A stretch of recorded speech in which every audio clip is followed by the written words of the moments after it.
Muito boa tarde, pessoal do Porto Alegre 24 horas. Iniciamos a nossa segunda semana de sabatina com os candidatos à Prefeitura de Porto Alegre.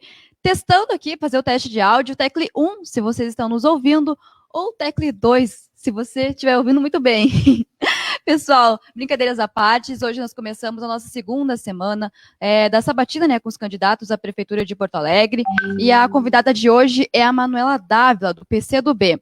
E nessa semana a gente está discutindo os planos de governo de cada candidato, as propostas, e serão 3 semanas de sabatina. Semana que vem será a última semana, né? E a semana, amanhã temos, dia 27 de outubro, Gustavo Paim, do PP. Na quarta, dia 28 de outubro, a Juliana Brizola, do PDT. E na quinta, dia 29 de outubro, Sebastião Melo, do PMDB. E na sexta, dia 30 de outubro, João Derli, do Republicanos. Lembrando que a entrevista será feita pelo professor Aragon, que está do meu lado, e eu sou a jornalista Nádia Martins. Então, aproveitem, conheçam bem a proposta, façam as suas perguntas, porque quem sabe a sua pergunta não aparece aqui ao vivo com a nossa candidata. Uma boa tarde e uma boa sabatina. Boa tarde, professor. Boa tarde, candidata Manuela. Boa tarde, Nádia. Boa tarde, professor. Boa tarde a todos os internautas, as internautas que estão nos assistindo nessa tarde. Seguidores, internautas, nessa tarde de segunda-feira, né? Candidata, a gente vai emendando um dia no outro, eu parei, será que hoje é segunda, mas hoje é segunda-feira, né? Obrigada por acompanharem, por quererem conhecer as nossas ideias. Boa tarde, candidata Manuela. Boa tarde, Nádia. Boa tarde a todos e todas que estão nos assistindo nesse momento.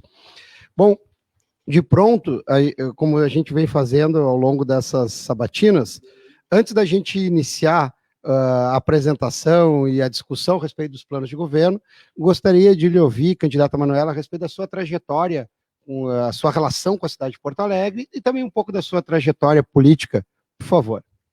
Então, eu sou a Manuela, sou jornalista e mestra em políticas públicas pela Universidade Federal do Rio Grande do Sul. Eu hoje coordeno o trabalho de um instituto que se chama Instituto Se Fosse Você, que combate as redes de ódio e fake news.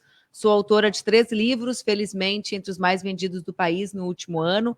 Um livro sobre maternidade, um livro sobre as mulheres e as lutas das mulheres, e um terceiro livro mais recente, justamente sobre o combate às fake news e às redes de ódio no nosso país. Eu fui vereadora de Porto Alegre, eleita aos 23 anos, sou a mais jovem vereadora da história da nossa cidade. Na Câmara de Vereadores, presidi a Comissão de Educação, Cultura, Desporto e Juventude. Depois fui deputada federal, fui eleita deputada federal mais votada do Rio Grande do Sul por 2 vezes, a mais votada da história do nosso estado. Me sinto muito orgulhosa disso, porque sei do grau de exigência do povo gaúcho com seus representantes. No Congresso Nacional, fui líder da nossa bancada, autora da Lei dos Estádios, autora do Vale Cultura, presidi a Comissão de Direitos Humanos, fui vice-presidente da Comissão de Trabalho, Administração e Serviço Público, coordenei a bancada gaúcha por 2 vezes, que é um espaço importante, né, de construção coletiva do conjunto de parlamentares, deputadas e senadores do Estado. Fui depois deputada estadual, procuradora da mulher, e no ano de 2018 concorri à vice-presidência da República, chegando ao 2º turno junto com o Fernando Haddad. Sou casada com o Duca Lendecker, um artista extraordinário, mãe da Laura e madrasta do Guilherme, que são as coisas que me deixam feliz e me fazem suportar tantas dificuldades que a vida pública nos impõe. Ok, acho que a senhora já fez a sua apresentação ali, ficou claro para todos a sua relação com a cidade, principalmente a sua trajetória política, e eventualmente, se quiser falar sobre a sua relação com a cidade, enquanto a gente estiver realizando a sabatina, fique à vontade. Vamos lá, eu quero tratar do plano de governo de forma particular, mas antes eu queria lhe ouvir, porque a gente tem 3 candidatas mulher neste processo eleitoral, e a gente tem uma situação que, infelizmente, ela não é particular, né, de vários municípios deste país, mas queria lhe ouvir sobre ser uma candidata mulher em uma cidade que até este momento nunca teve uma prefeita, e também um pouco do simbolismo da coligação. Eu queria lhe ouvir um pouco sobre isso, porque a gente tem uma coligação PCdoB-PT, salvo engano meu, é a primeira vez que eu vejo o PT compondo uma chapa com uma candidatura de outro partido, então acho que há algum simbolismo nisso, queria lhe ouvir, porque esse partido também governou a cidade por 4 mandatos consecutivos, enfim, há uma frente aí, uma coligação, que também no passado já foi, mas com no passado encabeçada.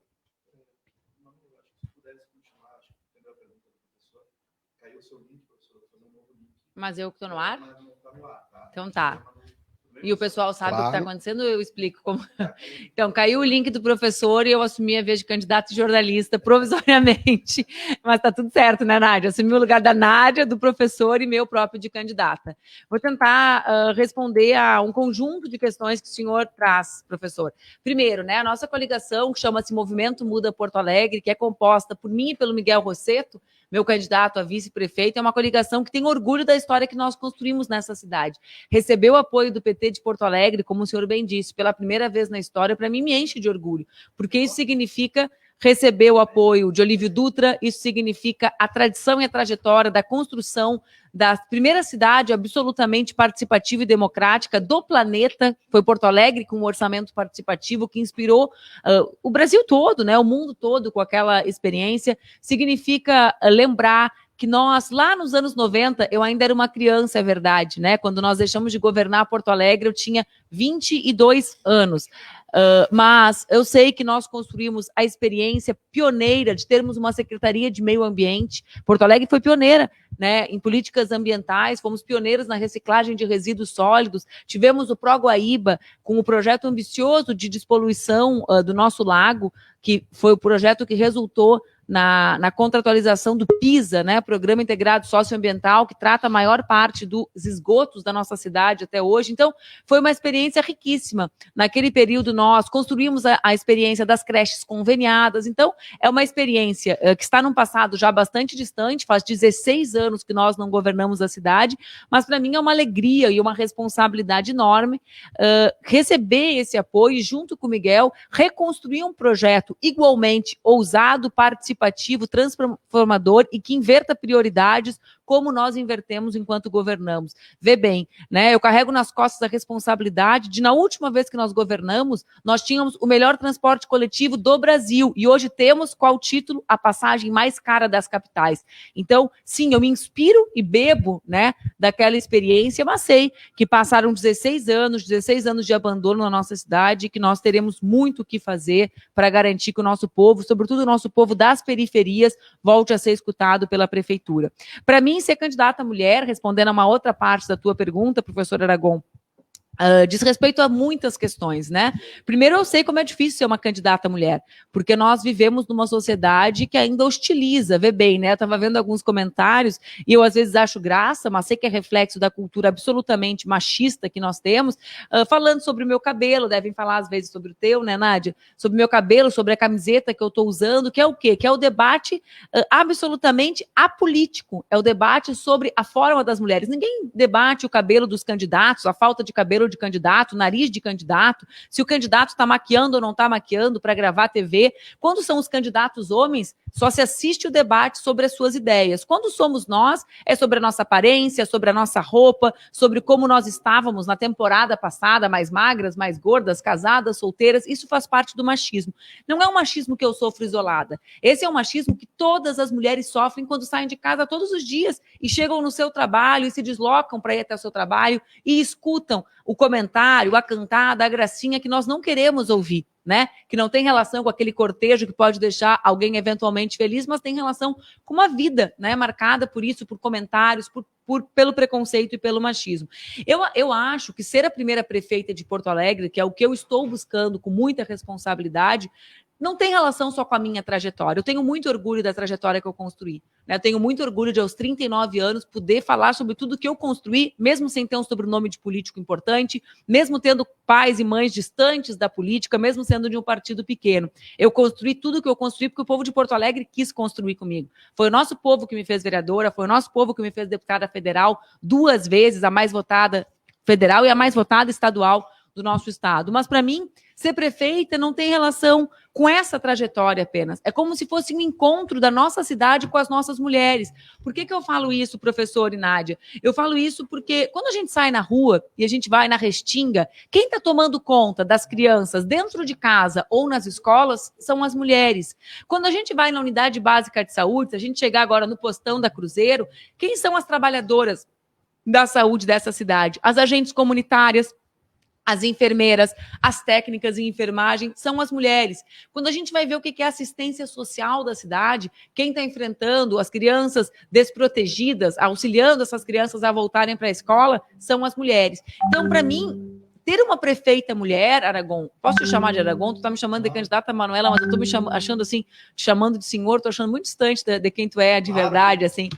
Fique à vontade, fique à vontade. Não, por favor. Eu estou chamando a Nádia de Nádia e tu, assim, cheia de... Okay. Pode, fica à vontade. Para mim, Aragão, é um encontro da cidade com as suas mulheres. Nós, mulheres, também fazemos parte da história de Porto Alegre. Nós, mulheres, somos as que cuidam das pessoas de Porto Alegre, na educação, na saúde, na assistência, na vida privada. E nós somos tolhidas do espaço público. Veja bem, a última administração, a maior parte do tempo, sequer teve a presença de mulheres. Como assim? Nós estamos lá na base, trabalhando para melhorar a vida das pessoas e nós não estamos na administração. É por isso que eu quero ser a primeira prefeita da cidade, para promover um encontro entre quem nós somos na cidade com a política. A política também está distante do povo de Porto Alegre, porque mulheres, negros e negras, os mais pobres das nossas periferias, não estão dentro do projeto político da administração. E eu quero levar essa voz, ou essas vozes, e o compromisso para que essas pessoas tenham uma vida melhor. Com certeza, Aragão, se nós tivéssemos uma prefeita mulher,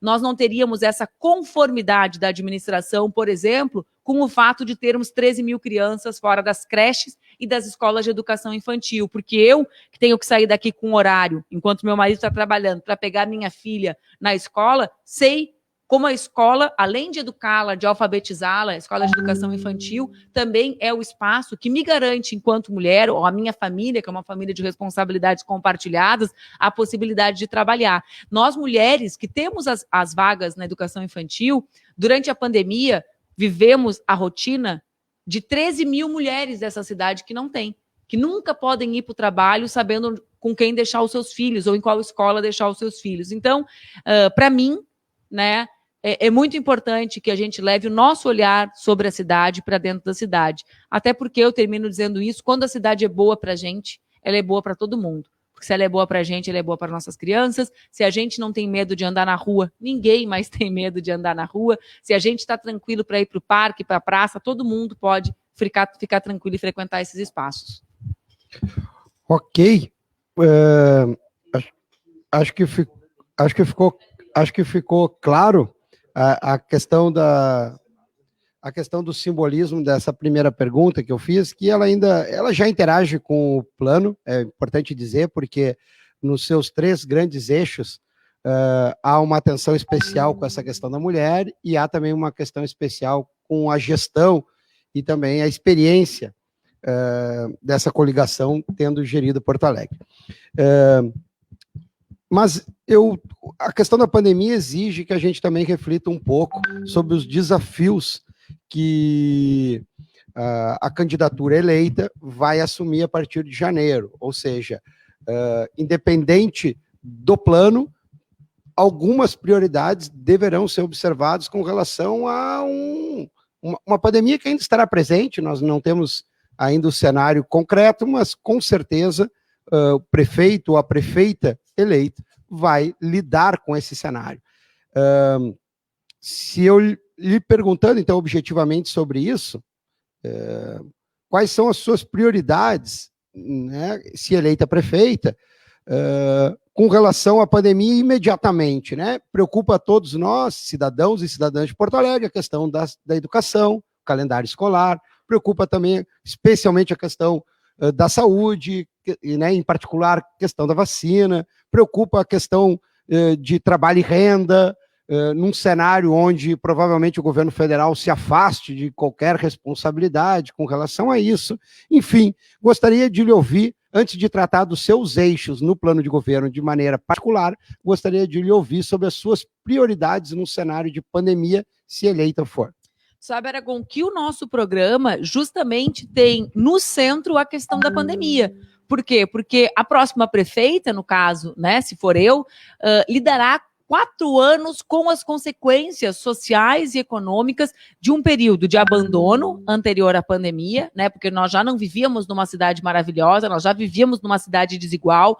18% das desempregadas e desempregados da nossa cidade buscam trabalho há mais de 2 anos, ou seja, não foi por causa da pandemia que viveram essa situação, mas é evidente que todos nós sabemos como a pandemia agravou a situação. Está aí a capa do jornal de ontem ou de anteontem dizendo que nós somos a capital mais desigual do sul do país. Eu milito, né, sou militante política há 23 anos justamente porque eu não me conformo com a desigualdade. Então, em primeiríssimo lugar, eu serei uma prefeita que, com consequências da pandemia, ou mesmo que elas não existissem, lutaria dia e noite para viver numa cidade menos desigual. Porque eu não consigo deitar minha cabeça no travesseiro de noite, Aragão, sabendo que a minha filha tem comida em casa e que um monte de criança igualzinha a minha filha não tem, né? É isso que faz com que eu me levante todos os dias e siga trabalhando, combater a desigualdade. Mas o nosso programa, ele tem 4 focos, digamos assim, que são relacionados às consequências imediatas ou às ações primeiras, né, que terei que fazer a partir de 30 de novembro, não só a partir de 1º de janeiro, mas a partir do dia seguinte. Quais são elas? Em primeiro lugar, a gestão própria da vacina. Alguns diziam assim, que papo é esse de trazer a vacina para a eleição municipal? Aí, semana passada, se deram conta de que papo é esse. É o papo de que isso, lamentavelmente, não está acontecendo em Brasília.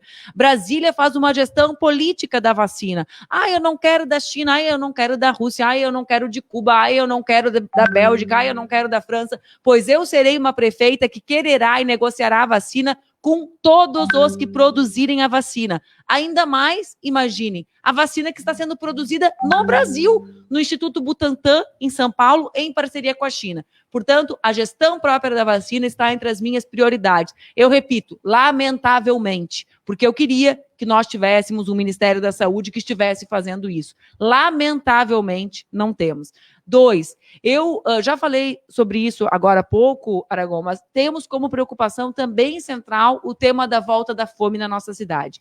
Eu não posso perceber que a gente começa a naturalizar que no ano da graça de 2021, enquanto nós conseguimos, eu estava aqui, tu estava me perguntando, eu estava falando com meu pai, que saiu de um procedimento hospitalar agora, certo? Lá em Pelotas está meu pai, eu estou aqui conversando com vocês e recebendo uma notícia que quando o mundo está tão moderno, a gente conviva com coisas tão antigas como a fome. Então, nós temos como item 2 prioritário, não em ordem de prioridade, é que eu vou listar 4, o tema da política de assistência social focada no combate à fome. Chamamos de Fome Zero Municipal. Uma articulação da prefeitura com entidades do movimento social, com o movimento comunitário, que passa pela ampliação dos restaurantes populares e também pelas cozinhas comunitárias. A gente sabe, viu na pandemia, uma onda de solidariedade, pessoas distribuindo refeição aos moradores em situação de rua, pessoas levando cestas básicas. Nós queremos fazer uma convergência entre isso e a ação do poder público municipal.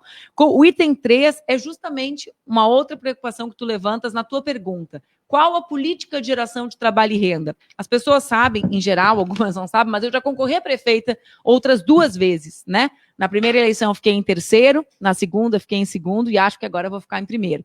Mas vamos lá. Naquelas eleições, não existia quase o debate sobre trabalho e renda. Diziam assim, esse não é um assunto do município, isso é política nacional. Nessa vez, quem não quiser falar sobre trabalho e renda estará dissociado da vida real. Para vocês terem uma ideia, em 1º de janeiro, se não acontecer nada em Brasília, nós teremos 224 mil porto-alegrenses que deixarão de receber a renda emergencial. Essa é a situação de Porto Alegre. Então, nós precisamos gerar trabalho e renda. Nós temos foco em algumas coisas. Eu vou citar 2 dos programas de trabalho e renda do nosso programa. Um é a política do microcrédito. A prefeitura, eu vou citando e vou explicando, tá, Aragão? Para não ter que voltar na pergunta depois. A prefeitura, com um fundo garantidor, né, que é algo que as instituições bancárias aceitam como se fosse um fiador para quem está nos assistindo em casa, pode alcançar 200 milhões de crédito. Esses 200 milhões de créditos podem resultar em 20 mil empregos. Eu gosto sempre de falar, no sábado ainda falamos sobre isso num ato que tivemos com a escritora Djamila Ribeiro, no centro da cidade, que hoje nós temos muitas mulheres e homens empreendedores na periferia da cidade. Mulheres e homens que empreendem em função do desemprego, em função do trabalho ultra precarizado. Vocês convivem com essas pessoas, a vizinha que passou a fazer bolo, a amiga que passou a fazer salgadinho, que passou a costurar para fora, tentando dar conta da vida. Nós queremos alcançar essas pessoas, as pessoas que precisam de crédito na nossa cidade. A segunda política que eu gosto muito do nosso programa de governo relacionado ao tema do trabalho e renda é justamente aquela relacionada às compras públicas governamentais. Porto Alegre gasta hoje 1,7 bilhões com compras por ano, né? Ou seja, é o maior comprador. Quem mais compra na cidade? A Prefeitura Municipal. O que a Prefeitura compra? Compra tudo, compra roupa, equipamento de proteção individual para os seus trabalhadores, compra comida para as escolas. Só 8% desse montante de recursos, Aragão, é comprado de micro e pequenas empresas. Nós queremos alcançar 20%. O que significa isso? Significa, por exemplo, comprar os EPIs, os equipamentos de proteção individual, de uma cooperativa da Zona Norte da cidade, de mulheres trabalhadoras, ou comprar o pão da padaria do bairro, ou os hortifrutigranjeiros da nossa agricultura familiar. Isso movimenta a economia e é algo, além disso, altamente sustentável, né? Porque se os produtos se deslocam menos, temos menos emissão de gases. A quarta política dessas 4 prioridades relacionadas ao pós-pandemia, que para mim será toda a próxima administração, é justamente a recuperação do ano perdido, né?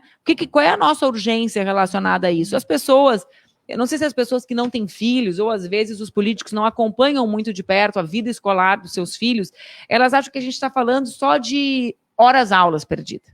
Não é disso que a gente está falando, é também disso. A gente está falando da perda de vínculos, a gente está falando de crianças com dificuldade de retornar, a gente está falando de crianças que voltam para o trabalho infantil. Há uma realidade, a volta do trabalho infantil na cidade. Então, nós temos um conjunto de ações para recuperar esse ano perdido, né? Do ponto de vista do conteúdo e também das crianças. Isso passa por nosso programa de renda emergencial, de renda básica, ser vinculado à primeira infância. Nós achamos que podemos alcançar 30 mil crianças combatendo a evasão escolar, certo? Eu tenho muita preocupação com esse tema do trabalho infantil, com a volta disso. Isso tem relação com aproveitar as escolas, os equipamentos, para buscar fazer mais horas aula durante os dias da semana em que as escolas estiverem abertas, tudo de forma democrática, né? Gestão democrática, ouvindo professoras, ouvindo pais e mães, que a prefeitura atual não gosta muito. Mas, além disso, eu tenho uma outra preocupação, que também não estão falando muito, e tu está antenado, Aragão, porque tu falou, a gente vai continuar com essa coisa da pandemia, até ter a vacina, que é o quê? Já foi preconizado pelo CNE que a gente vai ter um ano de ensino híbrido, certo? Porque a gente está vendo aí na Europa, quem lê notícia de verdade, né? Quem não fica aí no mundo das fake news sabe, abriu e fechou, faz parte, né? Bom, como é que a gente vai ter ano de ensino híbrido se 88% das crianças da rede municipal não tem internet? Que híbrido? Ou seja, não tem híbrido para eles, tem híbrido para o meu enteado que está lá em casa agora assistindo aula, tem híbrido para minha filha que tem internet em casa e computador, né? Como é que vai funcionar para essas crianças? Então, nós também temos urgência numa política que nós chamamos de 1.000 pontos de Wi-Fi gratuita, que é relacionada ao que a Procempa tem de capacidade técnica na cidade. Essa internet já existe nos postos de saúde e nas escolas, só que ela é fechada, né? É como se fosse o sinal de Wi-Fi da nossa casa, está fechado. A gente quer abrir. Como que abre? Com uma antena de rádio. Isso custa 18 milhões de reais. Para garantir que as nossas crianças não evadam do sistema educacional, para mim parece algo prioritário de ser feito. Então são essas as nossas 4, digamos, cada uma envolve várias medidas, né? Mas as nossas 4 ações emergenciais relacionadas à pandemia, que na verdade terão relação com o governo inteiro, porque acho que nós levaremos um tempo para recuperar a situação econômica e social da cidade. Muito bem. A senhora já dialogou aqui bastante com o seu eixo 1, que é o eixo por trabalho e renda, renovando o ciclo econômico de Porto Alegre do seu plano de governo. E também, de alguma forma, abordando o tema da saúde e educação, que eu lhe provoquei, também tratou bastante do eixo 3, viver melhor, cuidando das pessoas. Em seguida, quero dar uma atenção ao eixo 2, cuidar da cidade também, e a questão da gestão pública.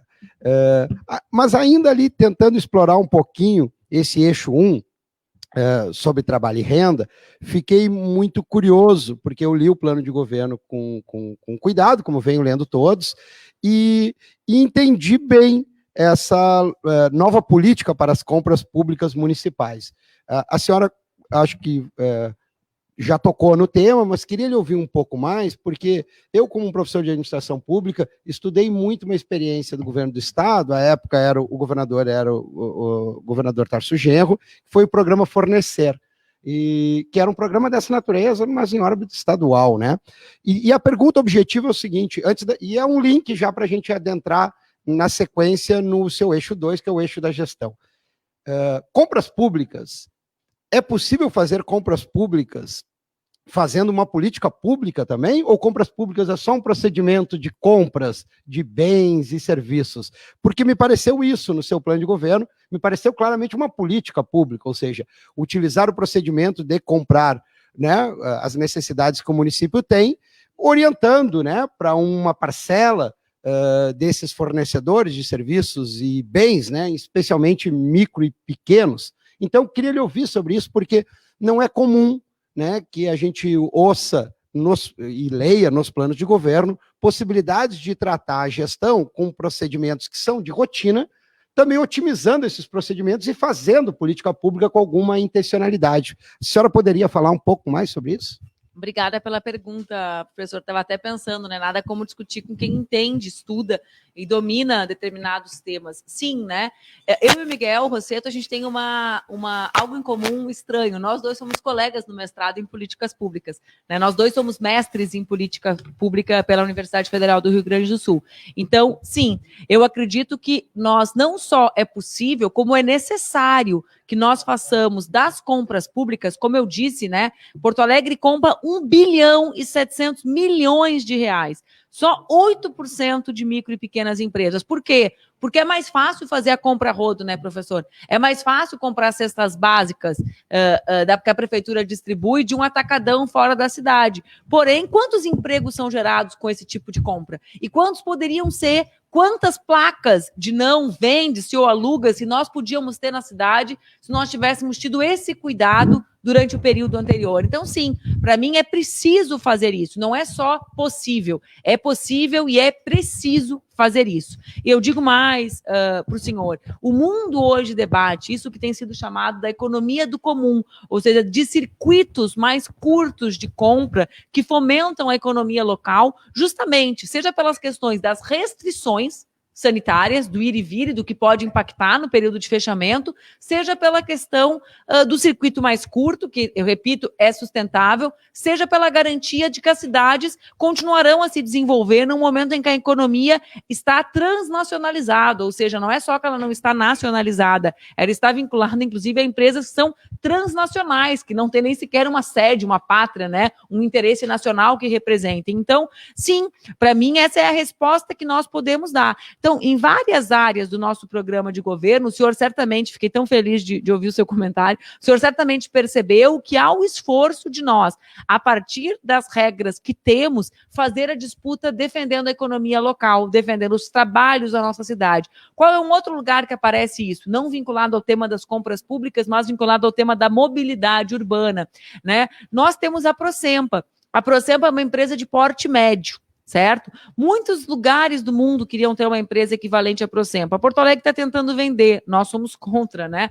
Nós queremos fazer com que a nossa empresa de processamento de dados, a Procempa, cumpra um papel central, articulado com a iniciativa privada, com as startups, com as incubadoras, com os polos tecnológicos das nossas universidades, com as universidades para gerar tecnologia. Tecnologia é aquilo que gera, tecnologia e inovação é o que gera os salários melhores, né? Remunera melhor os trabalhadores e as trabalhadoras. Então, qual a ideia que nos surgiu num debate com esse segmento? Bom, nós podemos criar um aplicativo local. Aí, esses dias me perguntou o jornalista, mas qual seria o interesse? Ué, vocês não acreditam tanto no livre mercado? O interesse seria as regras do livre mercado. Se o motorista receber mais, ele vai querer aderir, certo? Se o passageiro pagar menos, ele vai querer aderir. E se isso gerar uma taxa que pode ser de 10% ou de 15%, gerido a partir de uma cooperativa de trabalhadores para um fundo de mobilidade, pode nos ajudar a financiar o sistema de mobilidade, competindo com empresas que tributam pouco, quando tem sede aqui, uma delas tem, ou nada tributam ao município. Então, é o que eu disse para esse jornalista. Eu vivo em 2020, certo? Eu não estou em 2005 podendo prever problemas. Nós temos, por exemplo, 25 mil motoristas de aplicativo na cidade. Nós vamos taxar mais e precarizá-los mais ainda? Ou nós vamos pensar numa solução que não os precarize mais, que garanta a dignidade dessas pessoas e que, ao mesmo tempo, nos ajude a financiar um sistema, um fundo de mobilidade que possa baratear a tarifa? Então, esse pensamento, né, professor, de utilizar a nossa inteligência para tentar melhorar a vida do nosso povo, de utilizar os recursos da prefeitura para soluções criativas, tecnológicas e criativas, é algo que está presente em grande parte do nosso programa de governo. Porto Alegre é uma cidade muito rica, humanamente, né, do ponto de vista do que formula, não pode ser uma cidade tão desigual e com tanta gente que vive cada vez pior, né? Candidata Manuela, caso a senhora seja eleita e durante o seu mandato receba o convite para candidatar-se a um mandato estadual ou federal, existe a possibilidade de a senhora renunciar à Prefeitura de Porto Alegre? Não existe, né? Eu cumpri os meus mandatos, sempre tive uma vida marcada por movimentos políticos, assim, muito tranquilos. Então, eu era deputada federal, tinha tido 500 mil votos, decidi voltar para o Rio Grande do Sul para estudar. As pessoas diziam assim: nossa, ela está voltando para ser candidata a prefeita. E eu disse: eu não serei candidata a prefeita, eu estou voltando para estudar e para ter a minha filha. Os jornalistas desconfiavam, eu dizia: eu estou voltando para fazer meu mestrado, para ter a minha filha, para voltar a militar mais próximo das pessoas. De fato, em 2016, eu liderava as pesquisas e as pessoas me diziam: viu? A gente estava certo, tu não vai honrar a tua palavra. Eu dizia: eu não estou nem sequer cogitando concorrer a prefeita, porque eu tenho uma filha de poucos meses, e é isso que eu estou fazendo. Então, assim como naquele momento eu decidi voltar ao Rio Grande do Sul e disse: não concorrerei a prefeita, quando me consultaram, mesmo liderando as pesquisas, agora eu concorro a prefeita, nós ganharemos a eleição e eu terei a honra, a alegria de governar Porto Alegre por 4 anos, durante todos os dias dos 4 anos, não só na véspera da eleição, que nem o pessoal que chegou aí agora parece que descobriu que tinha ganhado a eleição na véspera, fazendo um monte de obra, né? Colorindo a cidade com as placas, carro da prefeitura. Muito bem, candidata Manuela, acho que ficou claro, essa pergunta, ela apareceu, né, dos nossos seguidores interessados em saber, porque há um histórico já em relação a isso, a própria frente também já passou por esse dilema no passado, acho que faz sentido mesmo lhe ouvir sobre isso. O Fogaça renunciou ao mandato, né? Também, exatamente, isso mesmo. Então, a história mais recente foi essa. O município tem um histórico dessa natureza, e eu acho que faz sentido a população, cidadão, cidadã, ter curiosidade. Acho que ficou claro para todo mundo a sua posição. Frente a isso, agora eu quero lhe ouvir.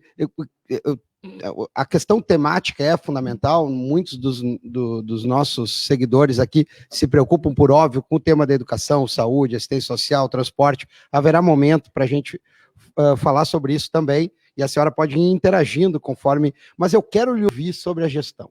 Quero lhe ouvir especialmente sobre a gestão, porque ela tem um protagonismo no seu plano de governo, um eixo inteiro sobre isso. E eu lhe confesso que, examinando os 13 planos de governo, encontrei mais planos de governo de reguladores do que de gestores. Ou seja, muitas candidaturas pretendem transferir para um conjunto de privados, com ou sem fins lucrativos, a gestão e ficarem regulando através de contratos e tal.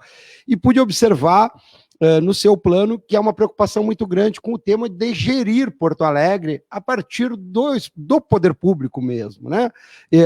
Há alguns momentos que eu quero dialogar mais sobre isso, no tocante ao ensino infantil, no tocante à atenção básica na saúde, mas queria lhe ouvir sobre isso, né? Me chama muita atenção quando as candidaturas parecem fugir da gestão. Qual o papel do Estado, de maneira ampla, e qual o papel do município, né, para a senhora, para a sua candidatura, no tocante à gestão, especialmente, depois vou lhe perguntar sobre o tema da participação, mas a senhora quer gerir Porto Alegre ou quer estabelecer um conjunto de contratos para o privado com os sem fins lucrativos e ficar regulando esses contratos? Eu sou candidata a prefeita, professor, sabe? Às vezes eu me pergunto por que tem gente que concorre a prefeito porque não quer fazer nada, né? Quer entregar assim. Esses dias eu fui no mercado público, conversei com a turma do mercado, eu falei, o cara é vizinho do mercado, nem do mercado ele quer cuidar, quer entregar o mercado público para a iniciativa privada cuidar. Então eu sou candidata a prefeita, eu quero ser a gestora da nossa cidade, eu quero trabalhar todos os dias durante 4 anos, com a determinação que tenho para que as pessoas vivam melhor. Então, lhe respondendo, eu não sou candidata a vendedora de Porto Alegre, né? Eu sou candidata a prefeita da nossa cidade para gerir, para governar, para encontrar soluções, e eu acredito no serviço público, e digo mais, cada vez mais pessoas precisam do serviço público. A pandemia, que empobreceu famílias, faz com que mais famílias matriculem seus filhos e filhas nas escolas do município e do estado. A pandemia, que empobreceu famílias, faz com que mais mulheres e homens busquem o Sistema Único de Saúde e não os planos privados. Portanto, mais do que nunca, é preciso de gente que queira governar, gerir a cidade e encontrar soluções no serviço público. Mas veja bem, já que o senhor anunciou 2 temas dentro disso. Nós queremos governar, ou 3 temas, vou tentar passar pelos 3, tentando adivinhar suas perguntas, senão o senhor me pergunte elas depois. Mas vamos lá. Primeiro, como se faz isso? Se faz com participação popular. Eu não concebo, não tolero, não imagino que no ano de 2021 nós governamos de portas fechadas de maneira não transparente em Porto Alegre. O senhor conhece, professor, que é como eu conheço, o que significa um termo, uma expressão, sobretudo usada pelos norte-americanos da administração pública, chamada accountability. Nós acreditamos que a participação é o que garante transparência e a transparência é o que garante participação. Naquele movimento cíclico que os americanos preconizam quando imaginam, né, o processo de accountability. Então, eu quero ser a prefeita que retoma o orçamento participativo, que garante a execução de obras e o debate com a população sobre as obras atrasadas. Por quê? Porque se as obras não saem, o povo desacredita do seu poder transformador, nós não podemos ter uma política que frustre as pessoas ainda mais, mas também quero ter uma prefeitura de dados abertos, ou seja, uma prefeitura no sentido literal do termo, e não no sentido de dar transparência para deixar a lei ok, né, que é como acontece hoje. Eu, professor, no processo do meu mestrado, tive que mudar o meu objeto de pesquisa.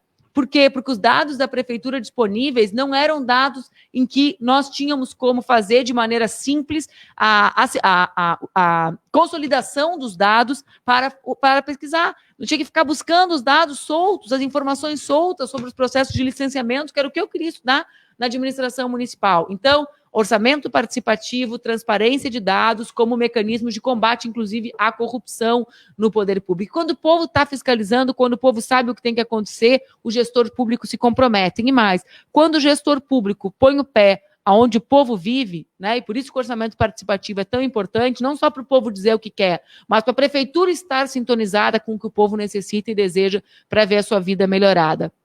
2. O senhor pergunta sobre educação e sobre saúde. Sobre saúde, nós temos uma posição muito firme. Nós somos contra a entrega da gestão para a iniciativa privada, por várias razões. A principal delas, as unidades básicas de saúde requerem vínculo territorial. Esse é o princípio da assistência primária. O princípio da assistência primária no Sistema Único de Saúde é a ideia daquele médico, daquela enfermeira, daquela agente comunitária de saúde que conhece o senhor, que sabe quem o senhor é, os seus hábitos, a sua vida, sabe o problema social que o senhor traz consigo e como enfrentar esse problema ou como criar, que pode lhe encaminhar para outra política do município. Então, não dá para trocar médico toda hora, como a terceirização faz, não dá para botar agente comunitário da Vila Gaúcha lá embaixo na Cruzeiro, meu Deus do céu. É desconhecer a cidade, desconhecer os conflitos da cidade, desconhecer a relação que essas pessoas estabelecem com os moradores de cada região. Agora, veja bem, na educação em Porto Alegre, nós temos um exemplo pioneiro de algo que também o senhor certamente viu, passa por todo o nosso programa, que é a ideia das parcerias público-comunitárias, em contraponto ao que são as parcerias público-privadas. Por quê? A parceria público-comunitária estabelece-se a partir da ideia do saber local. E a gente pode dizer que se inspira na ideia do que foram os conveniamentos lá atrás, nos primeiros governos da Frente Popular, que é o quê? Aquela associação de moradores, aquele grupo de mães da comunidade, forma uma associação e, a partir disso, passa a cuidar de crianças. Essa é a história das conveniadas, né? E a prefeitura reconhece e faz o repasse. Agora, claro, com qualidade, com formação pedagógica, como as professoras querem, as educadoras populares querem, né, com compromisso com ampliação da jornada das crianças, porque se acaba cedo, as mães não têm como buscar, com um esforço para ampliar o número de vagas ofertadas. Veja, professor, nós temos, eu vou lhe repetir o número, porque eu não sei como o prefeito dorme de noite, sinceramente, principalmente porque ele é pai de menino pequeno, como eu sou pai de menina pequena. Nós temos 13 mil crianças fora das creches e das escolas de educação infantil. 13 mil, 8 mil delas entre 4 e 5 anos. Depois quero entender porque a gente vai mal Unideb. A gente vai mal Unideb porque as crianças não têm o seu direito garantido. A gente vai mal Unideb porque a gente não tem as nossas professoras valorizadas, gestão democrática nas escolas, ampliação do número de horas. Então, nós precisaremos da parceria com as conveniadas e com novos conveniamentos, por exemplo, nos prédios públicos abandonados, nos espaços públicos que estão ociosos, nas escolas estaduais que o governador quer fechar. Eu quero bater na porta do governador e dizer: e aí, meu conterrâneo pelotense, vamos trabalhar para ocupar essas salas de aula aqui na Escola Rio Grande do Sul com crianças da educação infantil. Por quê? Porque nós precisaremos abrir essas vagas num ambiente, num clima, professor, de mutirão. Por quê? Porque as crianças não são crianças para sempre. Tem uma fala que diz: as crianças são crianças hoje, amanhã já não são. Se nós negligenciamos o direito delas no ano que vem já não tem mais, no ano que vem já é um ensino fundamental. Então, nós precisamos utilizar o recurso do Fundeb para, claro, aumentar a rede própria na educação infantil, mas, sobretudo, né, com o compromisso pedagógico, com a garantia, também buscarmos ampliar os convênios e as vagas ofertadas por essas instituições que são sérias e que, enfim, né, dedicam a vida para fazer aquilo que a prefeitura não conseguia fazer. Muito bem, candidata Manuela. Como a senhora disse, a senhora já se antecipou também aí com relação a algumas questões que eu gostaria de lhe fazer, então vou interagindo também com as suas respostas e alterando um pouco aqui o rumo das minhas perguntas também, para aproveitar a oportunidade. Então vamos lá. Acho que vou lhe fazer um pacotinho de perguntas numa mesma pergunta, porque eu acho que a senhora já tocou. Porque a senhora fala muito. Não, porque a senhora já tocou em vários pontos aí. Então, dentro desse pacote complementar, vou deixar ainda o tema da participação segurando um pouquinho mais, que eu quero discutir isso com mais detalhe, é um tema que me parece subestimado na maioria dos planos de governo e é fundamental entender a gestão e como se governa do ponto de vista de cada candidatura, mas ali, especificamente, tema da educação infantil, eu li e lhe ouvi agora sobre o conceito de parceria público-comunitária. É importante deixar claro isso para quem está nos ouvindo, ou seja, não guarda relação com o conceito de parceria público-privado, que estabelece uma relação com entidades privadas com fins lucrativos. A sua concepção é outra, e a senhora usou o exemplo aqui do ensino infantil para isso. E já tocou num tema que é um tema desastroso para o município de Porto Alegre, que é o déficit de vagas no ensino infantil. Mas queria lhe ouvir um pouco mais concretamente sobre o caminho prioritário. O caminho prioritário é um investimento maior na rede de ensino infantil, ou o caminho prioritário é um aumento da rede de conveniadas, é um modelo híbrido, enfim. Se a senhora puder explorar um pouquinho mais essa questão, eu lhe agradeço. Sobre a questão da saúde, na mesma linha, candidata Manuela, temos o IMESF, atenção básica. A gente tem um histórico também de ações trágicas do ponto de vista da gestão pública com relação à atenção básica no município de Porto Alegre, desde do termo de parceria com o Instituto Solos, que gerou uma solução lá na transição do governo Fogaça para o governo Fortunati, que foi o IMESF. Todos nós sabíamos que era inconstitucional aquele modelo naquele contexto de uma fundação pública de direito privado. E, pronto, 10 anos depois, o STF disse o óbvio nesse caso, sem nenhum elemento político, uma decisão óbvia. Não tem lei complementar regulando fundações, enfim, tem que mudar a modelagem. O prefeito atual já disse qual é a sua concepção e a sua forma de tratar isso. As candidaturas vêm se posicionando. Queria lhe ouvir também sobre como lidar com a questão IMES, do ponto de vista da atenção básica. E a terceira questão, desculpa o pacotinho de pergunta, Tá ótimo, a terceira professor. questão é o seguinte: como tratar um conjunto desses temas com um governador e um governo de Estado que tem uma concepção de Estado muito distinto da sua proposta, da sua candidatura, no enfrentamento de vários desses temas. Depois quero discutir especialmente o tema da participação, mas eu acho que a senhora também pode falar um pouco sobre isso. Há concepções de Estado distintos na sua candidatura e no atual governo estadual.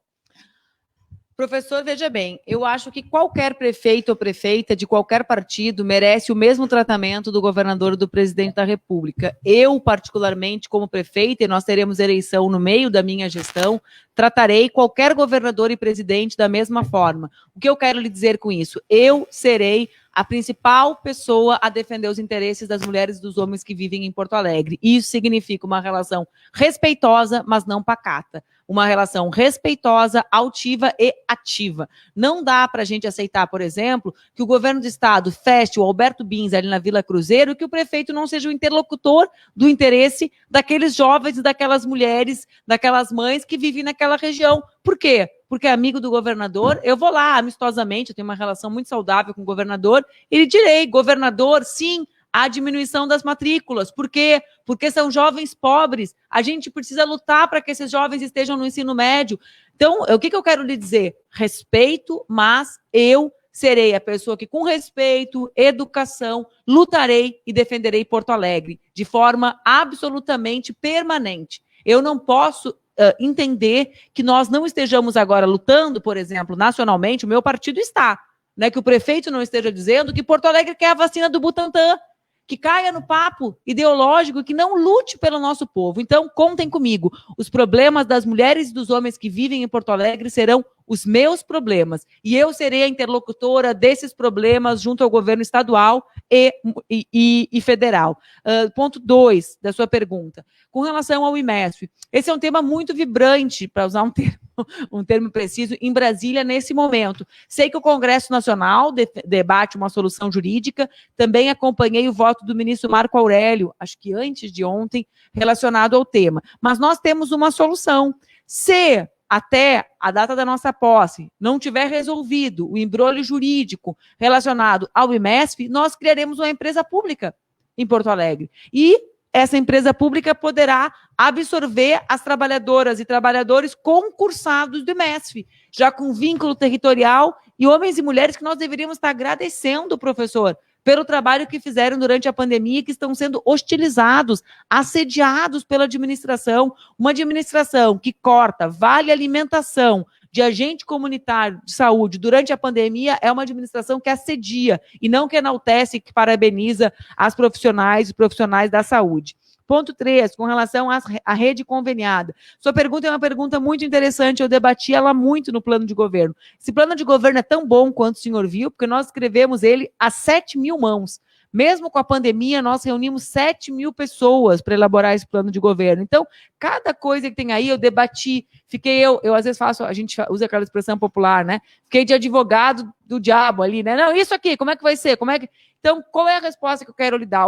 Será híbrida. Nós, claro, temos que ampliar a rede própria, mas nós temos muita pressa.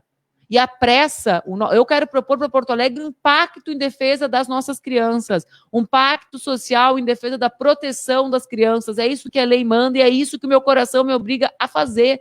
Não tem como a gente aceitar que a minha filha de 5 anos esteja aprendendo todas as letras e as outras crianças não tenham o seu direito garantido. É simples, é o que a lei manda e cabe à prefeita cumprir a lei. Foi uma lei criada por mulheres lá no Congresso Nacional que sabiam a diferença de ter crianças na escola de educação infantil ou não. Por isso será híbrido, por causa da pressa que temos. A nossa rede conveniada é uma rede parceira da prefeitura. Fomos nós que criamos a figura do conveniamento lá atrás, nos governos da administração popular. Então, eu lhe repito, sim, valorizando, com plano pedagógico, fazendo aquilo que as professoras e educadoras querem, as capacitando para a realidade dinâmica das creches, nós ampliaremos os convênios e buscaremos ampliar a rede própria. Só a última, eram 4 temas que eu anotei aqui na minha folha cheia de rabiscos.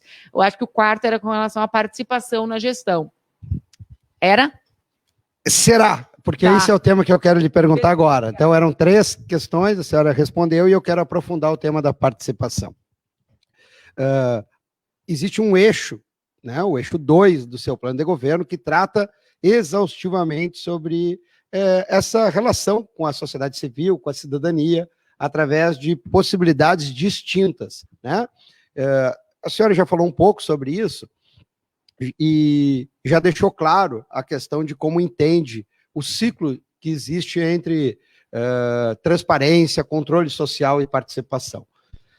Lhe confesso que esse é um dos dilemas para todo mundo, para quem gere, para quem estuda administração pública, é como superar o déficit democrático que nós temos. Claramente nós temos. A gente vem avançando, como a senhora falou, na questão da transparência, às vezes mais na transparência passiva, nas obrigações da lei, do que na transparência ativa do próprio gestor querendo se apresentar para o cidadão com dados e informações que qualifica o controle social e qualifica a pressão da sociedade civil sobre os governantes.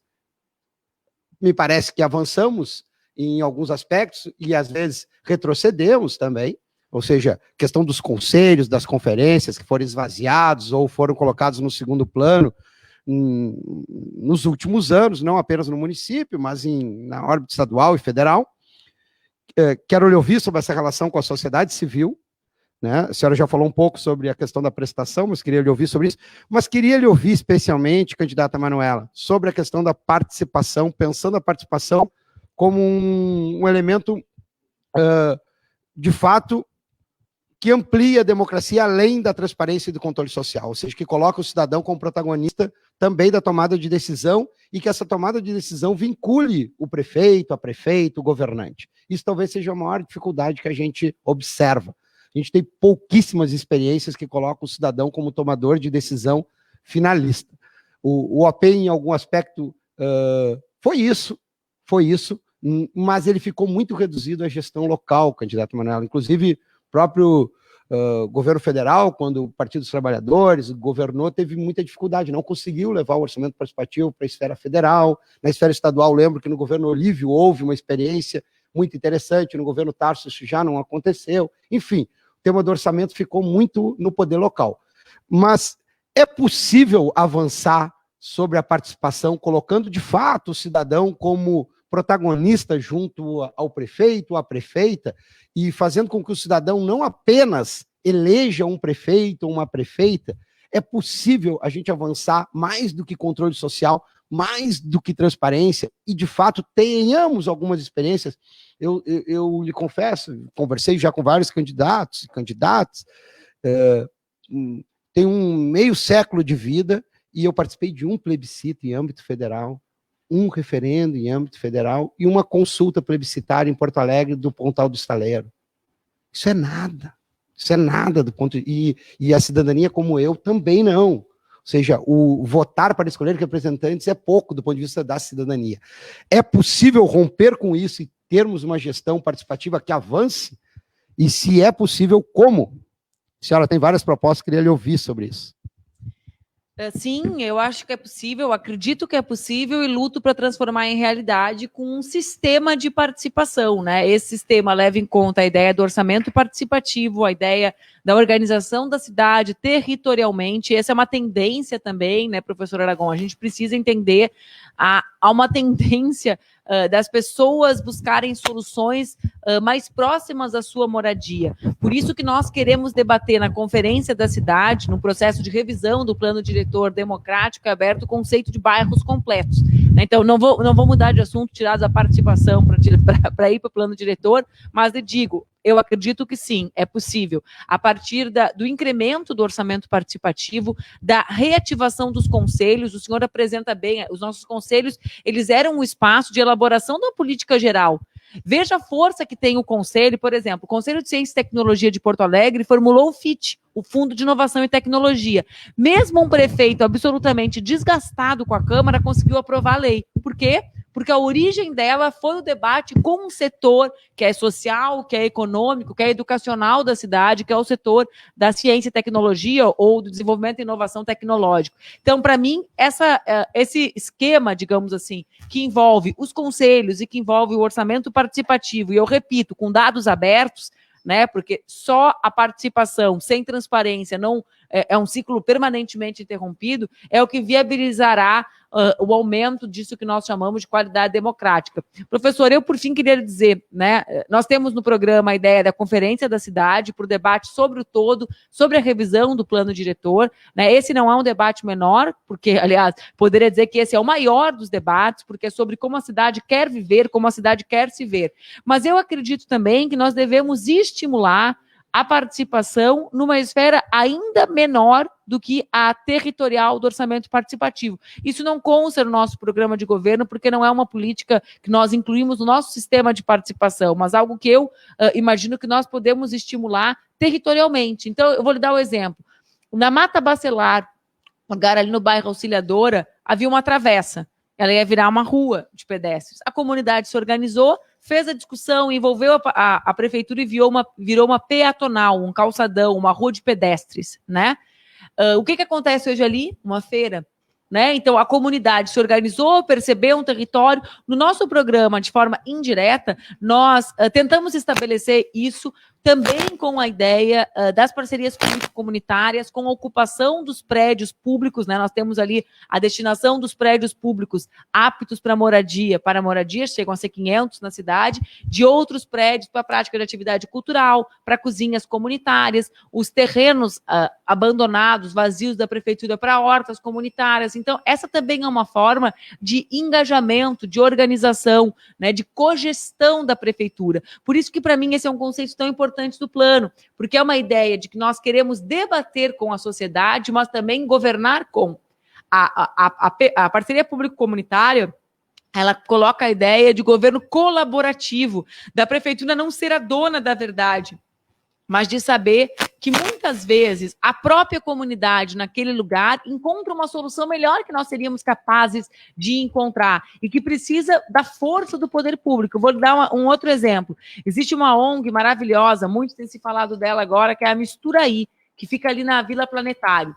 Eles têm um trabalho excepcional, eles começaram qualificando mulheres para costura, depois forneceram alimentação durante a pandemia para moradores em situação de rua, estão ensinando meninos e meninas a fazer pão, a cozinhar, desenvolveram um projeto junto ao Sicredi que garantirá o restauro das casas ali da Vila Planetário com grafites, né, tendo um museu a céu aberto, que é algo maravilhoso, algumas cidades de Portugal já tem, mas ali do lado tem um prédio abandonado da Copa, certo? Metade está ocupado por um grupo de teatro, a outra metade está. Quem melhor que elas, por exemplo, para administrar um espaço de qualificação profissional e uma cozinha comunitária ali? É um exemplo hipotético. O senhor acha que eu, como prefeita, vou conhecer melhor a realidade daquela microcomunidade que é a Vila Planetária? É evidente que não. Então, eu preciso delas para ajudar a resolver os problemas do nosso povo. Então, eu creio que, para além do AP, para além dos conselhos, para além da conferência da cidade, a gestão compartilhada é uma forma que a gente tem de garantir a participação ativa. Porto Alegre é uma cidade com mais de 5% da população envolvida em voluntariado. A gente precisa incluir essas soluções no sistema de soluções da cidade. Por isso a gestão, a cogestão, a gestão compartilhada é tão importante, tão cara para mim. Muito bem. Eu acho que esse tema ele é recorrente, talvez a gente ainda volte no tempo que a gente tem, candidata, a tocar nesse assunto, mas eu acho que já ficou claro a forma como entende a sua candidatura, a gestão e a questão da participação, do controle social, da relação com a sociedade civil e a questão da transparência. Eu quero ainda dialogar com outros temas do seu plano, que me parece importante a gente tentar explorar o máximo para lhe dar voz, que é a questão da cultura. Acho que esse é um tema que também dialoga com, né, a forma da gestão vai sempre permear essas questões temáticas, mas eu fiquei muito curioso pelo conceito de cidade da cultura e queria lhe ouvir um pouco mais sobre como a senhora enxerga o papel do município na difusão ou na promoção da cultura. Essa é uma tarefa do poder público? Claro, porque Porto Alegre é uma cidade de serviços, nós precisamos disputar um alfinete no mapa mundo. Os mais jovens talvez não sabem o que é isso, né? Mas antigamente, quando a gente começava a disputar a eleição, alguma coisa assim, a gente pegava um alfinetezinho, literalmente verdade, né, com a cabecinha vermelha e pregava no mapa. Eu quero colocar de novo Porto Alegre no mapa do Brasil e no mapa do mundo. Como que a gente vai fazer isso? Buscando retomar ou recriar um ciclo de desenvolvimento econômico para a cidade. A cultura, além de direito das mulheres e homens que vivem na nossa cidade, é também parte importante daquilo que pode desenvolver a nossa economia. Então, sim, é direito do povo que a prefeitura invista em cultura e mais. Esse investimento volta. Por quê? Eu vou dar alguns exemplos simples, né? Eu cresci, eu sou de Porto Alegre e vivi até os meus 15 anos no interior do estado. O que eu vinha fazer em Porto Alegre, professor? Eu vim botar o meu aparelho ortodôntico, esse sorriso tão bonito que a dentista me deu de presente, a ortodontista, era aqui. Eu vinha, final de semana sim, final de semana não, fazer o que antigamente, nem sei se ainda tem isso, porque isso faz mais de 20 anos, apertar o aparelho. Vinha para cá, apertar o aparelho, saía com dor. Por que eu estou usando isso como exemplo? Não é para falar da minha vida, mas é porque o maior empregador de Porto Alegre no setor de serviço hoje é a turma da saúde, que não presta serviço só para Porto Alegre, presta serviço para pessoas como eu que vinham do interior do estado para isso. O que eu fazia no meu tempo livre em Porto Alegre com meu pai? Eu que morava lá perto de Pelotas. Eu ia num restaurante que não tinha na minha cidade, eu ia no teatro que não tinha na minha cidade, eu ia no cinema que não tinha na minha cidade, eventualmente eu ia num show. Certo? Então, isso é o que faz movimentar a nossa economia. A gente precisa entender os circuitos econômicos, aquilo que faz com que a gente mobilize a economia. Vou vincular um outro tema que foge, mas não foge da sua pergunta, que é relacionado ao papel do mercado público nisso. Lá atrás o senhor falou, né? Quem quer regular e quem quer gerir, eu lhe disse, sou candidata a prefeita da cidade. Pegue o exemplo do mercado. O mercado, ele é o que é, porque ele tem características materiais e imateriais. Quando os gaúchos viajam a Montevidéu, no tempo que davam, né? Hoje o ministro do Turismo do Uruguai disse que brasileiros não serão bem-vindos lá no próximo período, em função do não controle da pandemia, mas quando iam para lá os gaúchos, iam no mercado do Porto. Não iam no mercado para comer eu ia dizer um exemplo de um lanche, de uma lanchonete dessas mundiais. Não iam no mercado para comer um Big Mac, iam no mercado para comer um assado de tira. Certo? Não iam no mercado para pegar uma mesinha e dizer assim, bah, aqui tá com cheiro de carne. E eu no mercado para sentir o cheiro de carne. Isso é o material e o imaterial do mercado do Porto. O nosso mercado também é assim. Ele é um equipamento cultural, gastronômico, social, do turismo da cidade, das pessoas que se deslocam e vêm para lá. Como que a gente abre mão disso, dessas características, passa para a iniciativa privada a gestão, desconhece o saber dos mercadores, da turma que trabalha, que tem uma vida. Hoje ainda comentava com o pessoal que trabalha comigo, dizia, hoje de manhã eu fiz as compras do mês ali com uma banca do mercado, a fulana, que é minha amiga, namorou nosso amigo na adolescência, trabalha lá desde os 13 anos, ajudava o pai, 14 anos, sei lá a idade. Pô, é um saber. 5 da manhã eles estão abrindo a banca. Então a prefeitura tem, tentando lhe responder, que fazer a gestão compartilhada do mercado, aproveitando o saber local, com o full mercado, que é o dinheiro dos aluguéis deles, sendo reinvestido, transformar aquele equipamento num equipamento que ativa a economia da cidade, a vida cultural da cidade, e também garantir que isso, né, seja devolvido para a cidade a partir do que o consumo movimenta economicamente. Ok.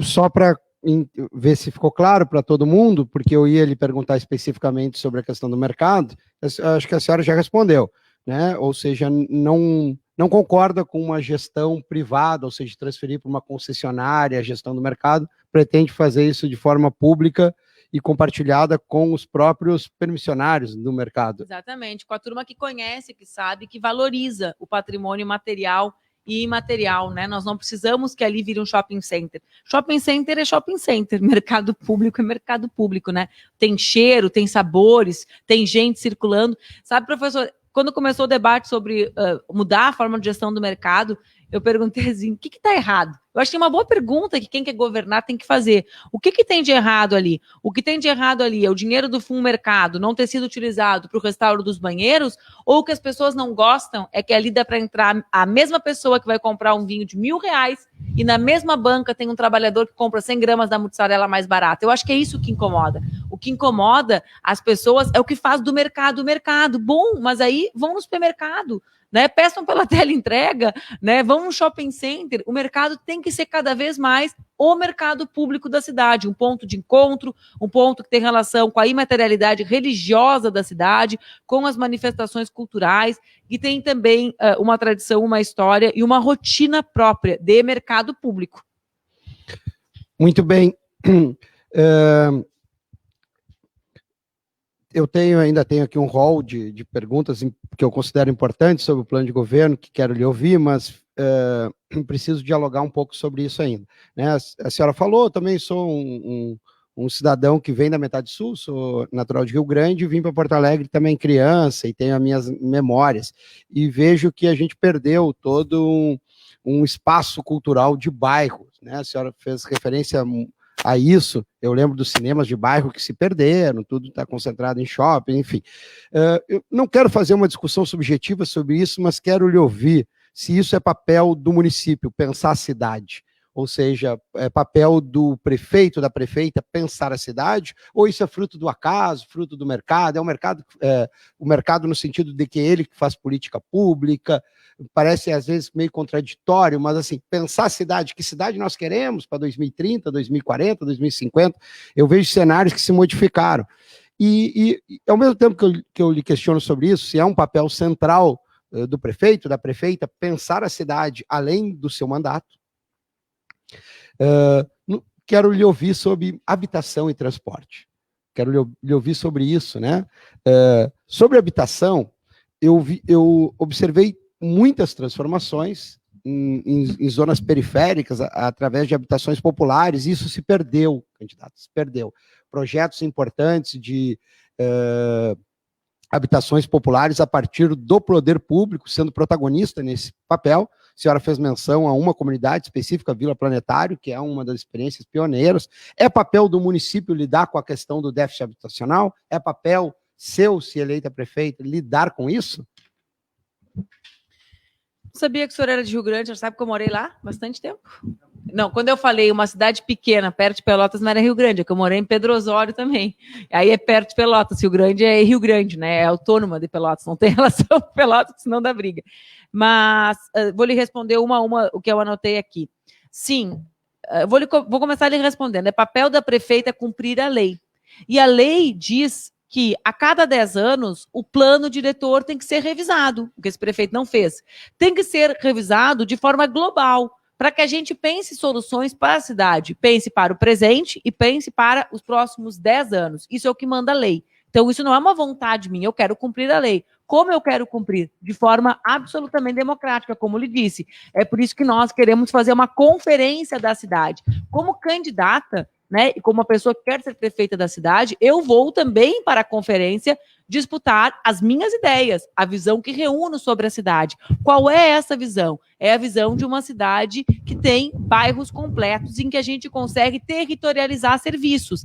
É uma visão de uma cidade que pode ser mais humana, mais viva para suas pessoas. Eu lhe pergunto, professor Aragão, se não for o papel da prefeita pensar e orientar e ajudar a construir de maneira democrática o futuro da cidade, de quem será? Vai ser assim? Ergue um prédio que vai viver 5.000 pessoas no lugar e não duplica a avenida? E os impactos para as outras pessoas? Quando a gente fala em participação, quando a gente fala em transparência, a gente fala que o impacto... Por que existe prefeitura? Para mediar os impactos de um na vida do outro. Não é assim, até quando quem mora em prédio como eu sabe. Então, a prefeitura tem que ser aquela que tem uma ideia sobre isso e debate de forma democrática com a cidade, e também aquela que estimula a cidade a se desenvolver, na minha interpretação, de uma maneira mais viva, né? Pensar a cidade. O seu tema sobre habitação, eu disse lá atrás, para mim, todos os problemas das pessoas que vivem na cidade são meus, mesmo que eles não sejam de responsabilidade direta minha. Já venho para a habitação, vejo o caso do ensino médio. Não é responsabilidade minha, é responsabilidade do governador do estado. Mas e aí, eu vou deixar nós termos os jovens que vivem na cidade, são minha responsabilidade. A gente vai abandonar esses jovens à própria sorte ou nós vamos disputar, junto ao governador, a abertura de vagas do ensino médio nas regiões periféricas da cidade? Então, eu não estou lhe dizendo que eu vou assumir responsabilidade financeira sobre temas que não são de minha responsabilidade, mas eu vou lutar para que o poder responsável, né, a esfera responsável do poder executivo, dê conta e seja minha parceira para solucionar problemas. Voltando para o tema da habitação, que foi a sua provocação. Historicamente, esse é um tema da federal, sobretudo pelo montante de recursos que requer da administração. Nós tivemos em Porto Alegre experiências pioneiras no momento em que não havia investimento nacional, lá atrás. O senhor citou a Vila Planetário, é o melhor exemplo disso, né? Uma política de não gentrificação, as pessoas ficaram na região central da cidade, a gente sabe que a região central é onde tem mais infraestrutura, é onde tem mais serviços, né? Então, a gente não tira a pessoa do lugar em que está a cidade, a gente coloca a pessoa no lugar que tem cidade, né? Em que a cidade está presente. Como nós pensamos isso? Nós pensamos, a partir da reativação do DEMAB. O DEMAB hoje não é atuante, né? Não é eficaz. Então, reativação do DEMAB. 2, nós queremos criar, e essa é uma sugestão que veio, sobretudo, do CAU, do Conselho de Arquitetura e Urbanismo, num debate que fiz com eles sobre o programa, eu perguntei qual é a melhor experiência de regularização fundiária que nós tivemos no Brasil. E eles me disseram, a melhor experiência de regularização fundiária é justamente a de escritórios regionais, para que a gente possa acelerar o processo. Então, DEMAB, escritórios de regularização fundiária. E 3, nós queremos destinar os imóveis, os prédios abandonados da cidade, que são aptos para a moradia. Tudo isso num contexto em que o faixa 1 do Minha Casa Minha Vida foi desabastecido pelo governo federal. Então, a gente vai fazer a nossa parte e vai seguir lutando para que o governo federal, a partir dos seus bancos, né, garanta que a gente possa ter mais gente vivendo em casa, em moradia digna na nossa cidade. Muito bem, candidata Manuela. A gente está já numa reta final aqui, né, no nosso tempo, cerca de 5 minutos. Tá? Eu vou lhe fazer, de novo, né, lhe pedir desculpa, fazer um combinado aqui de perguntas da minha parte final. Depois, salvo engano, a Nádia tem uma pergunta também dos nossos seguidores aqui para lhe fazer, e quero lhe garantir um tempo depois, finalmente, para a sua despedida e saudação. Então, minha última pergunta, assim, um combo aqui de questões. Transporte. Nós temos qual o papel da Carris, como lidar com as concessionárias, teremos um modelo híbrido, teremos um modelo completamente estatal, teremos um modelo só com concessões privadas, enfim, como pensa isso, e a questão também do papel do município em relação a custeio e regulação nesse processo. Essa é a primeira pergunta. A segunda pergunta, acho que a senhora, quando fez menção ao DEMAB, no seu plano aparece também questão da FASC, do papel na assistência social, enfim, eu vejo que tem uma preocupação com as entidades que compõem a administração indireta, sejam autarquias, sejam empresas públicas, como é o caso da Carris, sejam fundações, enfim. Mas queria lhe ouvir especialmente sobre a questão da Carris e do transporte, como enxerga isso, questão do fundo que nós temos, e enfim. E a segunda parte da pergunta, candidata Manuela, diz respeito a um tema que me incomoda bastante nos últimos 20, 30 anos, que é o tema de a gente concentrar todo o debate apenas na despesa e não na receita. A gente não fala sobre arrecadação, a gente não fala sobre receita, parece que tudo é culpa da administração pública, dos servidores, do gasto que se tem, há uma hegemonia do discurso sobre a crise fiscal e que não se pode fazer nada com isso, que isso parece um pensamento único.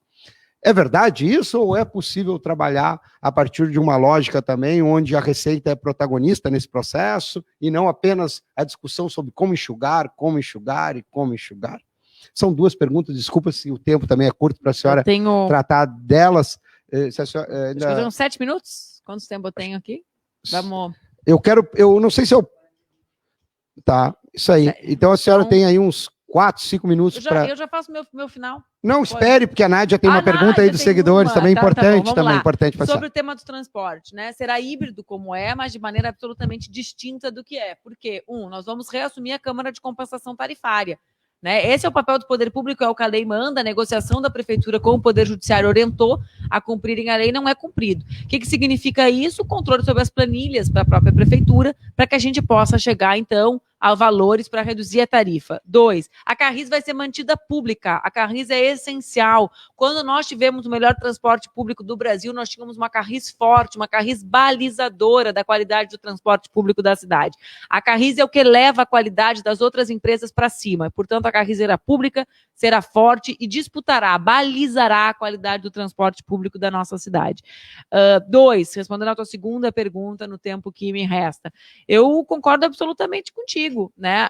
Nós vivemos o ápice desse discurso com o atual prefeito, que criou, digamos assim, um malabarismo contábil para comprovar a versão sua do déficit, criou uma crise tremenda na administração, que não existia, já que há um balanço contábil, né? A questão orçamentária da prefeitura é equilibrada desde 2013, a prefeitura de Porto Alegre tem como arrecadar de maneira mais criativa, controlando, como tu disseste, o fluxo de caixa, garantindo que a receita, né, que se tenha um olhar sobre a receita e não apenas sobre a despesa. Vê bem, nós trabalhamos com isso no nosso programa, tu deve ter notado. Por quê? Porque nós avaliamos que se Porto Alegre se torna uma cidade melhor para investir, por exemplo, ela é uma cidade que arrecadará mais. Quando eu cito o exemplo do investimento público em cultura, eu penso que posso movimentar melhor a nossa economia e, portanto, arrecadar mais ISS e o ICM que volta do governo do estado.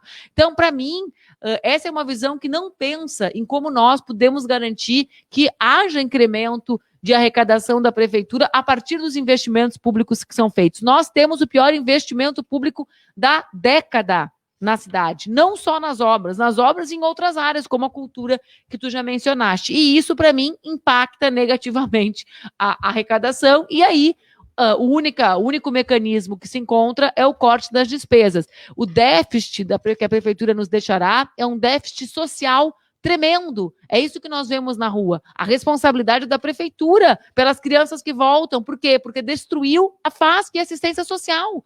Então, como evitar esse déficit social? Garantindo que existam investimentos públicos. Como garantir que existam esses investimentos públicos? A partir da melhora da arrecadação, do combate à sonegação na cidade. Então, às vezes tem um debate, ter ou não ter mais servidor público. Como não ter, por exemplo, no DEMAI, superavitário, enquanto falta água na Lomba do Pinheiro, na Bom Jesus, no extremo sul da cidade. Os caras me fizeram, professor. Os caras é bom, né? Mas é que a indignação é grande. 328 milhões de superávit e não investiram em equipe. A gente perde 30% da água tratada da cidade e eles não fazem reparos. O Disque DEMAI trabalha 12 horas e não 24, ou seja, se faltar água depois das 9 da noite, espere para escovar os seus dentes no outro dia e resolva o problema depois. Então, esse discurso é um discurso que não leva em conta a existência das pessoas. Para mim, fazer política é, em primeiro lugar, garantir que as pessoas vivam com dignidade. As pessoas são mais importantes do que os números para mim e do que o superávit, por exemplo, como feito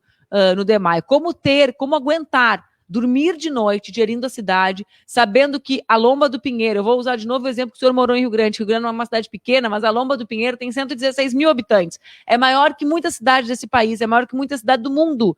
Como é que podem dormir de noite faltando água lá, sabendo que tem superávit, está com dinheiro em caixa? Não dá, né? Não dá para aguentar. Candidata Manuela, como a senhora pretende lidar com o anti-esquerdismo e antipetismo que vem se mostrando muito forte no nosso estado, tendo em vista que a direita saiu vencedora no estado, tanto no governo e para a presidência da República? Para mim, a diferença entre 2020 e 2018 é que as pessoas sabem que existe fake news. Para mim, não foi a esquerda que saiu derrotada e a direita que foi vitoriosa. Quem venceu as eleições de 2018 foi um sistema de mentiras, de fake news, de inverdades, que fizeram as nossas pessoas, as nossas mulheres e homens trabalhadores acreditarem em coisas horrorosas, né? Coisas horrorosas sobre mim, coisas horrorosas sobre as outras pessoas, e acho que as pessoas já sabem que isso existe, né? As pessoas cada vez mais estão mais antenadas sobre como existe uma máquina de distribuir mentiras, de como essas mentiras são volumosas, né? E de como isso pode interferir na vida delas. Então, eu combato o anti-esquerdismo desmentindo, né? Colocando a minha vida, a minha trajetória, o meu compromisso com justiça social e igualdade para que as pessoas possam opinar sobre o que elas sabem a meu respeito e como elas podem valorar o trabalho que eu fiz e essas mentiras que eles distribuem. Tem dado certo. As pesquisas indicam que as pessoas se dão conta de como a mentira interferiu em 2018 e que não permitirão que as fake news e o ódio definam as eleições de 2020 aqui em Porto Alegre. Nós venceremos a eleição porque nós estamos mostrando que é possível fazer política sem colocar a violência no centro, mas colocando a solidariedade. Nós venceremos a eleição porque nós não entramos no jogo dos nossos adversários que distribuem mentiras pela internet para nos atacar. Nós seguiremos distribuindo propostas para a cidade.